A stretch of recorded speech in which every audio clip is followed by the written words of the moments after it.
Hello, I am Prerna and today I will discuss about the origin and development of drama in Britain. मैं प्रेरणा और मैं आप लोगों के साथ आज ओरिजिन एंड डेवलपमेंट जो ड्रामा का ब्रिटेन में हुआ है उसके बारे में डिस्कशन करूँगी। हमारे ब्रिटेन में ड्रामा की शुरुआत कहाँ से हुई, कैसे हुई, इसके बारे में थोड़ा-सा जानेंगे। तो जिस तरीके से जैसे ग्रीस में रिलीजन से इंस्पायर होकर ड्रामा की शुरुआत हुई, उसी तरीके से ब्रिटेन में भी जो ड्रामा की शुरुआत हुई है वो रिलीजन से इंस्पायर होके हुई है।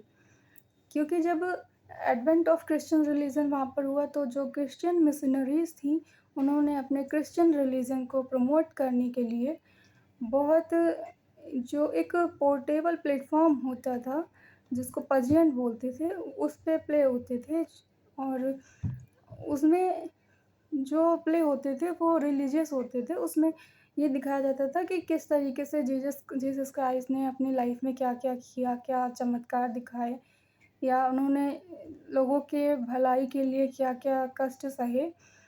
इस तरीके की चीज़ें दिखाई जाती थी ताकि लोग क्रिश्चियन रिलीजन की तरफ डाइवर्ट हों और वो ज़्यादा से ज़्यादा लोग क्रिश्चियन रिलीजन को अपनाएँ। तो इस तरीके से इसकी शुरुआत हुई थी और ये जो रिलीजियस ड्रामा था, इसको लिटर्जिकल प्ले कहते थे।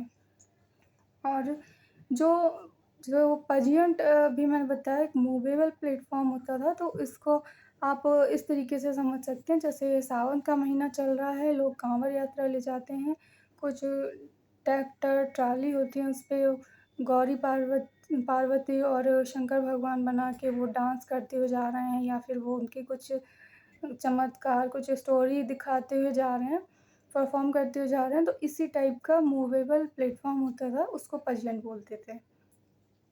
तो ड्रामा की शुरुआत यहाँ से हुई।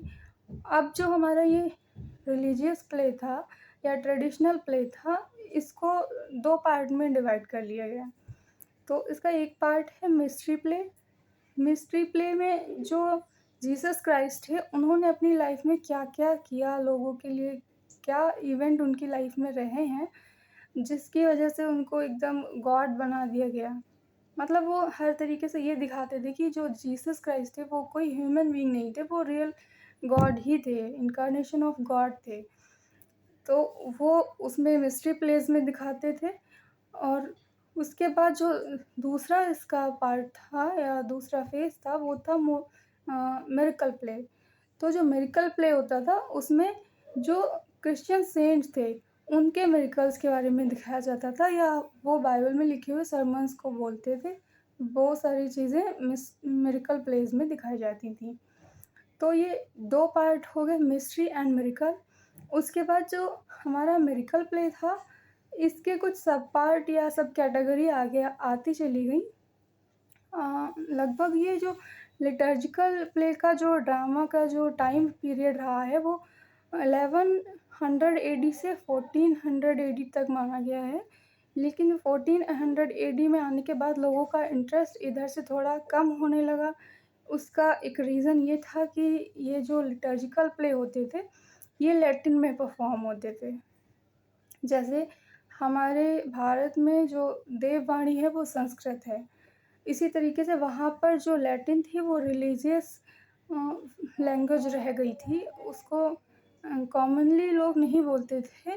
वहाँ पर 1399 में इंग्लिश को नेशनल लैंग्वेज वहाँ की बना दिया गया था और ज़्यादातर लोग इंग्लिश बोलते थे, बट जो रिलीजन से जुड़ी चीज़ें होती थी या बाइबल थी, वो सारी चीज़ें अभी भी लैटिन में ही थी। तो वो आम जनता को इतनी ईज़िली समझ में नहीं आती थी। तो इस एक कारण ये था कि लोगों का डिटैचमेंट होने लगा इधर से।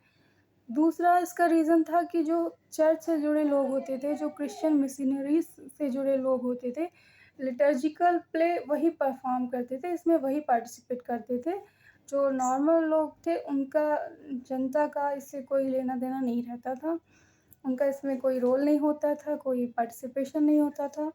और इसका जो थर्ड रीज़न था वो ये था कि अभी जैसे-जैसे लोग प्रोग्रेस हो रही थी, हर चीज़ में आगे बढ़ रहे थे, तो उनको मतलब वो सिविलाइज़्ड होते जा रहे थे, तो उनको खाना चाहिए, उनको रोज़गार चाहिए, जो आम लोगों की समस्याएँ होती हैं, जो अभी प्रेज़ेंट में भी चल रही हैं, तो उनको वो सारी चीज़ें चाहिए थीं। तो इस प्ले में सिर्फ धर्म की बात होती थी, रिलीजन की बात होती थी, इसमें किसी भी प्रैक्टिकल प्रॉब्लम को कोई इम्पोर्टेंस नहीं दी जाती थी। तो इन 3 रीज़न की वजह से लोगों का इंटरेस्ट इधर से कम होने लगा। जब इधर से इनका इंटरेस्ट कम हो गया तो 1400 एडी के अराउंड मिरेकल प्लेस के बाद मोरालिटी प्ले आ गए। मिरेकल प्लेस और मिस्ट्री प्लेस की जगह मोरालिटी प्लेस ने ले ली। अब मोरालिटी प्लेस में लोग नैतिक विचारधारा को फॉलो करना चाह रहे थे या उसके बारे में जानना चाह रहे थे कि नैतिकता क्या है, हम अपनी लाइफ कैसे जिएँ। रिलीजियस तो बहुत हो लिए, धर्म सीख लिया, कर्म सीख लिया, पर एक अच्छे नागरिक कैसे बने, एक अच्छे इंसान कैसे बने, उन्हें मोरालिटी में इंटरेस्ट आने लगा। तो मोरालिटी प्लेस आए, उसमें यही चीज़ें दिखाई जाती थी कि जैसे जो एब्स्ट्रैक्शंस हैं ह्यूमन माइंड के, उसको कैरेक्टराइज़ करके दिखाया जाता था, पर्सोनिफ़ाइड किया जाता था। इसके कैरेक्टर होते थे ग्लूटनी, ब्यूटी, एनवी, और जो मेन लीड कैरेक्टर होते थे वो गॉड एंड डेविल होते थे। मोरालिटी प्लेस आ गया। इसके बाद जो आया है वो आया है इंटरल्यूड्स। इंटरल्यूड्स का मतलब लैटिन में होता है ट्रांजिशन। ट्रांजिशन मतलब संक्रमण या परिवर्तन। तो इंटरल्यूड्स में जो थीम रहती थी वो ना तो पूरी तरीके से रिलीजियस होती थी, ना ही पूरी तरीके से सोशल होती थी।